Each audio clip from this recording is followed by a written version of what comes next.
2025-এ এসেও অনেক মহিলা আছেন যারা হার্ট অ্যাটাক আসার অপেক্ষা করছেন আর এই দুঃখ করছেন, আমার হাজব্যান্ড না আমাকে কোথাও নিয়ে যায় না, একটু রেস্টুরেন্টে ঘুরতেও নিয়ে যায় না, একটু বাড়ির বাইরে ঘুরতেও নিয়ে যায় না, কোথাও নিয়ে যায় না। তাদের ক্ষেত্রে একটা কথা বলি, তুমি প্রতিবন্ধী, অন্ধ নাকি বাচ্চা? হ্যাঁ, এরকম অনেক পুরুষ মানুষ আছেন যারা নিজের বউ বাচ্চাকে নিয়ে কোথাও যাবেন না, কিন্তু বন্ধুবান্ধবের সাথে আড্ডা মারা, ফুর্তি করা, রকে বসে আড্ডা মারা, পার্টি করা, ক্লাবে যাওয়া, এগুলো ওদের নিত্য জীবনের অংশ, শুধু বউ বাচ্চাকে বাদ দিয়ে।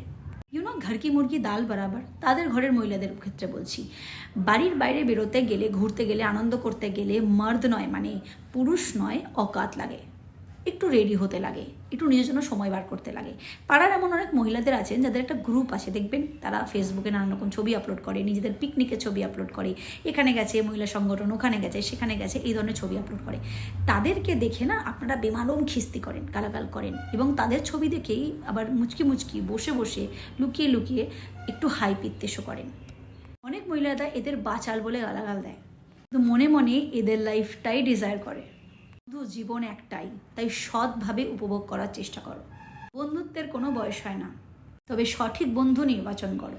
সমস্ত ডিউটি রেসপন্সিবিলিটি কমপ্লিট করে নিজের জন্য রেডি হও, লোকের সাথে মেশো।